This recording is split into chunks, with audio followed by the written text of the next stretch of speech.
You're watching Drake Wing Gaming. Enjoy the video. Hey guys and gals, Nary here from Drake Wing Gaming, and some of you know me on Twitter, The Gaming Dragon. Today I'm coming back at you another Let's Play episode of Adastra. So y'all, let's go ahead and jump right back into it, shall we? Alarm chain, you are up, and let's go! Alrighty. We must be close to the end game now. Let's go ahead and jump in. That's a new title. I look up at the wolf in question, but he goes on staring at the she-wolf, who only continues to stare back at him. Maybe you are familiar. No, I don't think so. Amicus stares, his mouth gaping open while the woman starts to close the door. Quickly, Amicus lets go of me to reach out, stopping the door from closing just by an inch. Excuse me, please, but could you summon Gaius? He will know who I am. The old she-wolf sticks her muzzle back through the crack, glaring now. Gaius was relieved of his shift 3 hours ago. You know it's the second hour. I had suspected, though I had hoped he would have waited for me. You thought wrong, dear. Amicus bristles. Excuse me, but you realize you were speaking to your emperor, woman. Now I bristle. Even though I don't know what's going on exactly, I do feel a surge of disappointment at seeing my lover use the "Do you know who I am" line. Amicus? I try to say it under my breath so the other wolf doesn't hear. What? I'm just trying... The door starts to close again, and Amicus quickly reaches out, but this time the old woman is ready. She reaches out to smack his paw hard, making Amicus gasp in surprise before the door slams shut. How dare! Amicus looks at a loss for a moment, as if he's never experienced something like this before and doesn't know what to do. Then he tries to open the door, but it's locked. He then resorts to pounding on the door with heavy fists, lips drawn back to show his teeth. Open the damn door! I was promised a special banquet in the human's honor. Do you hear me, woman? I reach out, pushing a hand against Amicus's chest. Holy shit, Amicus, stop! I hiss at him under my breath, looking around, not having expected to be embarrassed at Amicus's behavior. I'm so used to embarrassing myself. What? Do you hear yourself? What do you mean? I paid for their services and I have everything planned. We're 5 hours late! But I'm the Emperor and you are my guest, and that woman... I step closer, cutting Amicus off even as I lower my voice, surprised at the sudden surge of anger I'm feeling. Amicus, you're acting like a spoiled brat right now, just like Cassius, and stop calling her woman. Amicus's indignant demeanor seems to deflate a little bit at that. I'm not acting like him at all. What else should I call her? She is a woman. It's the way you're saying it, and I don't know, maybe ma'am could be a good start? Well, she's certainly not acting like a madame. Is this how you act when you don't get your way? Amicus has always had an entitled streak. I mean, it's kind of what got me into the situation in the first place, but I thought he'd have changed a bit after everything we'd been through. Especially over something as small as this. Amicus must see the disappointment in my face because he deflates further, blowing out a big breath that ruffles my back hair and smells vaguely of lavender. No, I don't. I promise. It's just that I had something very special planned and... Amicus looks back at the door, trying to see through the frosted glass, as if whoever he's looking for will magically appear. Amicus, you can't expect anyone to wait 5 hours for you, whether you're Emperor or not, I think. Except me, of course. Yeah. I see the moment Amicus gives up on his grand plan, whatever it was, as his deflation completes in a slouch, and suddenly he looks very, very tired. You okay? Yes, I'm fine. Let's just head back to the palace. Maybe we could go someplace else. I wouldn't mind finding a hole in the wall that's open late. But Amicus is already walking back up the road toward the forest, shaking his head. I'd rather we reserve the location ahead of time so that I can ensure your safety. It's too late for that tonight. I follow Amicus at a slight distance, feeling genuinely disappointed and baffled over what had just happened. While I'm still feeling somewhat stunned by Amicus's behavior, I also feel bad because it's clear that he'd really wanted to make tonight special, and seems so defeated. I catch up to him and walk alongside the wolf just as we pass under the cover of the many branches, our path lit by the firefly-like insects floating around us. Well, we could do something at the palace. Maybe have a picnic? Amicus heaves a heavy sigh. Honestly, Kyllian, I'm a bit tired. It's not even Lover's Day anymore, anyway.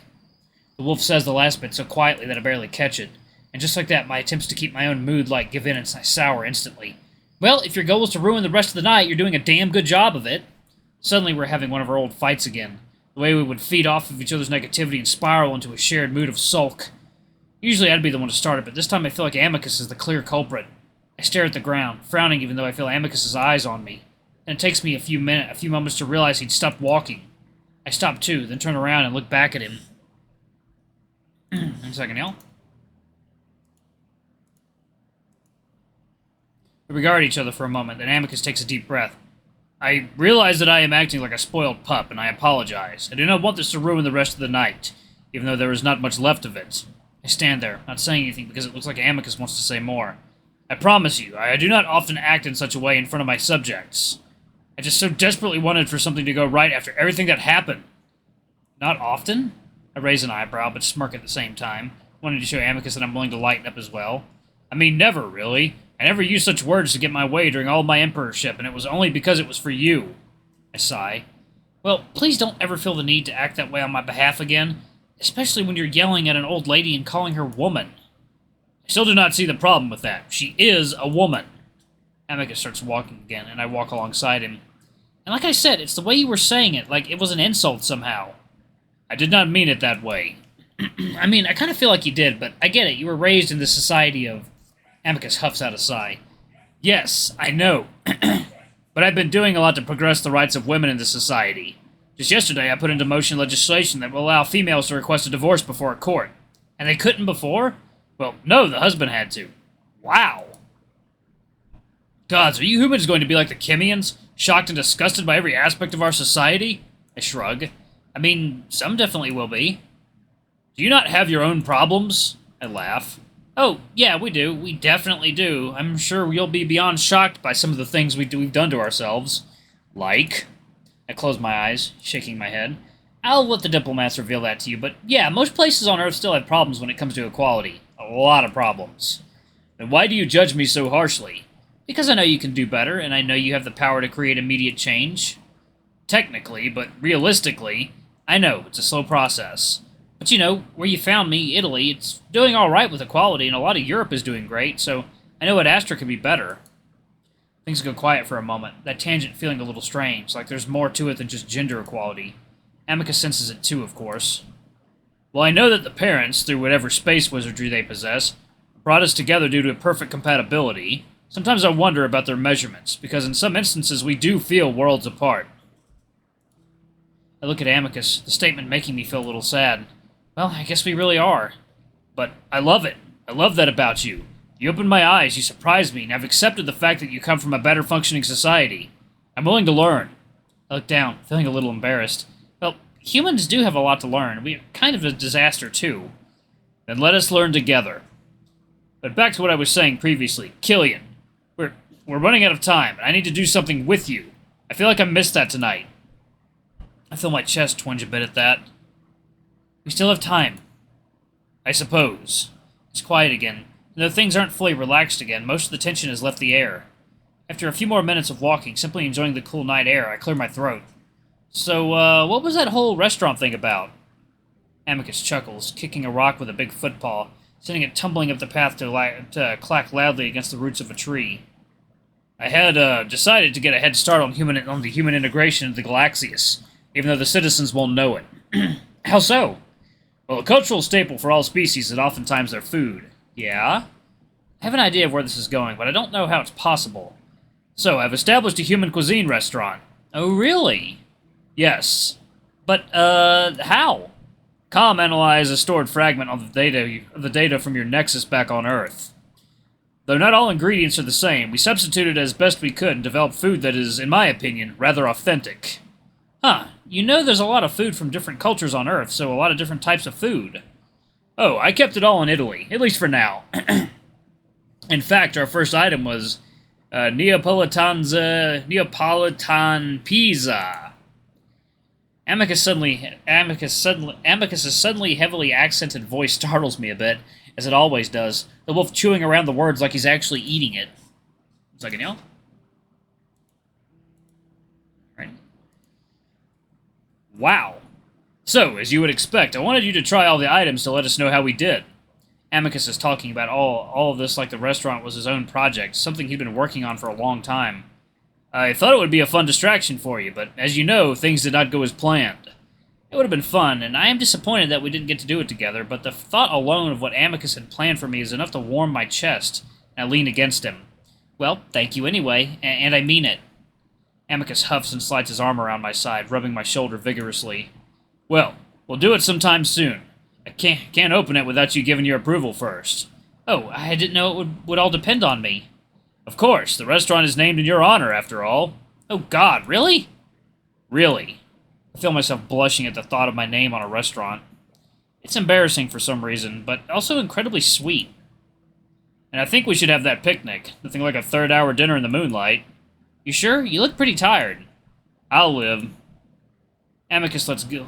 Amicus lets me go after a moment. As he does, I slide my hand down against his paw, taking hold of it. We don't hold hands often, mainly because it's something the wolves just don't really do. But nothing about it feels strange or out of place as we walk down the path, paw in hand in paw, with only the glow of the moon and the firebugs to guide us. There's an eerie edge to it all, and while I might have been a little nervous if I were alone, I don't feel any of that with Amicus. It does make me think back, though, of what happened in the university. Amicus? What do you know about the other? Why do you ask about that? I shrug. I don't know. I've had it explained to me a few times, but I still don't really understand it. You don't need to worry about it. I look up at Amicus, glaring. Are you serious? I'm not saying that to exclude you. It is honestly something you do not need to fret over. It's thousands of years away, something you will never see. I look back down at the ground, frowning. Are you alright? I don't know. Doesn't it already sort of have a presence around us? How much has that jackal been telling you? I swear. Hey, he's the only one that's been telling me anything about it. What else do I have to go on? Listen, Kyllian, all that is known for certain is that it exists and that it is a threat. The rest are stories and pseudoscience. Amicus, when I was in the university, I heard voices telling me what might happen to us. What? I take a deep breath, deciding that I trust Amicus enough to tell him this, no matter how crazy it is. When I finish, Amicus is quiet for a moment. So, am I just crazy? No, and I don't doubt you at all. Would you be offended if I offer the idea that it could very well have been a dream? No, it probably was. It just worried me. As it should have. It sounds frightening. Amicus pulls me against his side again. But I'm very happy you told me, and I hope you'll tell me if you experience anything else. After what we have been through, I think we should be open to all possibilities. Yeah. Just being able to talk to Amicus about it has made me feel better. That Amicus is taking this seriously, even though it's very likely was a dream. But in the very, very unlikely event that it was the other, then the stories would indicate that it doesn't think on its own and simply works with what it has in your mind. It projects your own worries into your reality. But even then, it can't hurt you in such a weak state. And that's assuming that its remnants really do exist in the first place. Well, I'm glad the palace isn't haunted. Heh. Well, having lived there all my life, I can guarantee you that is the case. I've never seen anything unexplainable there. This forest, on the other hand... Second now. What? Well, some say a creature called the Simior Boar lives within the forest surrounding the city. Oh, yeah? Amicus sees my smile. Oh yes, it's actually thought to be a primate of some sort, and it climbs and jumps from tree to tree. It's completely black, and its face is on the opposite side of its head so that its red, glowing eyes can stare at you while it clings to the branches. I can tell Amicus is trying to scare me, and even though I feel a little creeped out, his own presence makes it almost impossible to feel scared. Yeah? And you've seen it?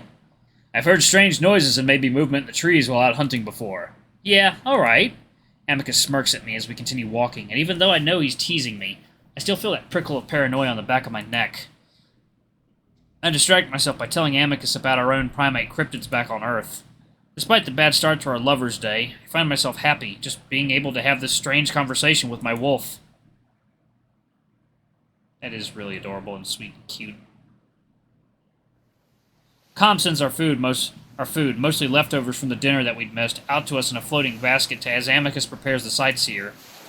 We board, and soon enough we're heading out toward the island, the one that I haven't been to since I followed Alex were there with Neferu. Being so late at night, or rather early in the morning, was refreshing compared to the humid mornings or afternoons. Amicus is clearly enjoying it, his elbows on the railing of our craft, leaning back, head tilted up toward the sky, a slight smile on his face. His fur rips around gently on his face and torso, and that single fang that always pokes out under his lip glints softly under the light of the celestial bodies above us. He looks so peaceful, something that he deserves more than anything. So I savor the moment, trying to capture this image perfectly in my mind, knowing that not so long from now, I want to be able to look back on this when I'm out on my own. I bite my lip and blink back the small thread of tears just in time before Amicus's eyes open again. Despite everything seemingly getting in our way, we will have to travel for a few weeks together before you might leave. Oh? For what? For you to tour the moon, and also for us to pick up Cassius from the final city and his destination. It will give you an opportunity to see most of Adastra so that you better understand the moon. Amicus winks. And that it has been decreed by the parents, so there's no getting out of it. Ah, don't I know it. I feel both happiness at the idea of having some guaranteed time with Amicus, while also feeling that pang of resentment at the thought of the parents making it happen. Our craft pushes us onto the beach, and Amicus hops out before reaching out a paw to help me down onto the sand, even though he doesn't have to. I bring the blanket while Amicus carries the basket. We set things out in roughly the same spot we did all those months ago in my first weeks here. Only months. It feels like years. As we set out the food, I do kind of wish we had Neapolitan pizza, as I see the usual bread, cheese, olives, and poultry along with various vegetables that I've never been able to identify. Still, it's good enough, and I'm just happy to lounge next to Amicus while we eat. Again, it's in that comfortable silence that I always enjoy with my wolf. Silence that doesn't have to be filled with anything except the sounds of chewing, which mostly come from Amicus. After a while, though, he breaks the silence with something that almost makes me choke on my Virdi. So, how do humans get married? You present a ring, right? I cough loudly for a second while Amicus stares. Are you alright? What do you mean by that? I stare at Amicus, then look around, trying to spot something that might tell me what the wolf is up to. I am just curious. That's what you said when you asked about dating. Oh, yes. Are you suspecting that I might ask for your paw in marriage? Even though Amicus is grinning teasingly, I can tell that he's blushing even under the moonlight. And you know what, y'all? I'm going to go ahead and pause it right there. Alright, thank y'all so much for watching. Don't forget to like, comment, subscribe, ring that notification bell, leave a super thanks or a tip if you can, it always helps. Until the next video, I love you all. I'll see you next time. Bye-bye!